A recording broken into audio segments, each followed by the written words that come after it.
2025 को ध्यान में रखकर कई साल पहले केंद्रीय मंत्री नितिन गडकरी ने प्रयागराज को गंगा नदी पर देश के सबसे खूबसूरत पुल की सौगात दी थी।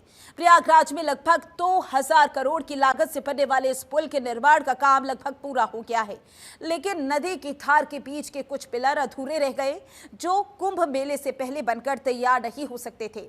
तो वहीं इसके विकल्प के तौर पर अब पुल का निर्माण करने वाली कंपनी सिंगला एंड कंपनी ने 10 किलोमीटर लंबे पुल को जोड़ने के लिए 600 मीटर के एक 4 लेन स्टील ब्रिज बनाने की तैयारी शुरू कर दी है, जो स्थायी पुल के बचे हिस्से को जोड़ने का काम करेगा।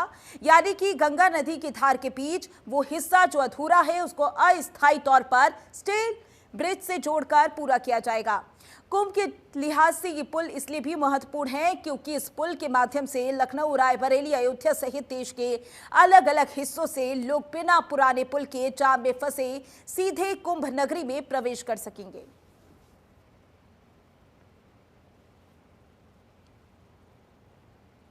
देखिए, महाकुंभ 2025 के सफल आयोजन के लिए हम लोग यातायात की दृष्टि से जो भी हमारे श्रद्धालु हैं, बड़ी संख्या में ये निजी वाहनों से भी आते हैं, तो उनकी सम्यक पार्किंग कराने के उद्देश्य से हम लोगों ने काफ़ी भ्रमण किया है यातायात की टीम के साथ, पुलिस की टीम के साथ, मेला प्रशासन, जिला प्रशासन की टीम के साथ।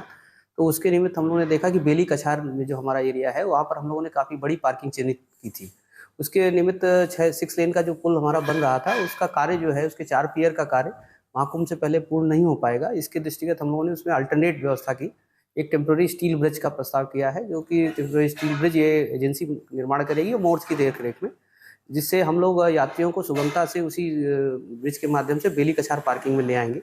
वहाँ से हमारे मेले का डिस्टेंस काफ़ी कम हो जाएगा और यात्रियों को सामान्य दिनों में और आम दिनों स्नान के दिवस पे भी बहुत अधिक दूरी नहीं चलनी पड़ेगी।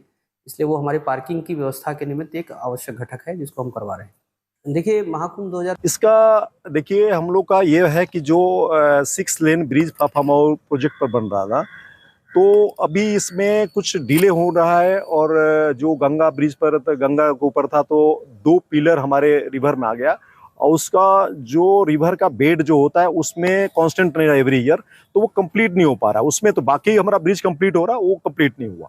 इसके चलते अल्टरनेट एक कुंभ मेला के लिए प्रपोजल हुआ, तो उसको हम लोग स्टील पाइल ब्रिज बनेगा। वो ये 8 मीटर वाइड रहेगा और 400 मीटर लॉन्ग रहेगा। तो ये इस तरह का 2 ब्रिज बनेगा, 2 लेन रहेगा और यानी कि टोटल 4 लेन का हो जाएगा। 2 लेन जाने के लिए, 2 लेन पब्लिक को आने के लिए रहेगा। ये आम पब्लिक लेगा, इसमें लाइट व्हीकल चलेंगे, बसेस चलेंगे और कनेक्टिविटी डायरेक्ट हो जाएगी संगम तक का।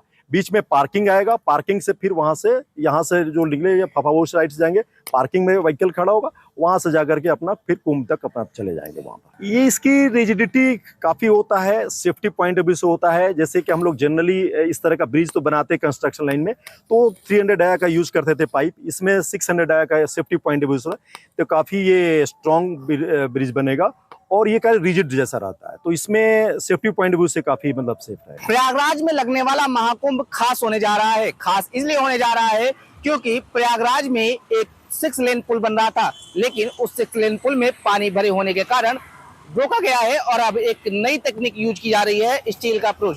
आम दिनों पर यह पुल आर्मी के लोग बनाते थे आपातकाल स्थिति में, लेकिन प्रयागराज के कुंभ में यह प्रैक्टिकल किया जा रहा है और अब महाकुंभ में आने वाले श्रद्धालु इस पुल से होकर आस्था की डुबकी लगाने पहुंचेंगे। कारण यह है कि पुल निर्माण तय समय पर नहीं हो पा रहा है, जिस कारण अब मेला प्राधिकरण और योगी सरकार को एक नया फैसला लेना पड़ा, जो एक स्टील पुल, विशालकाय पुल बनाना पड़ रहा है। अधिकारियों से जान लेते हैं कि आखिर में यह पुल बनाने की क्या आवश्यकता पड़ी है।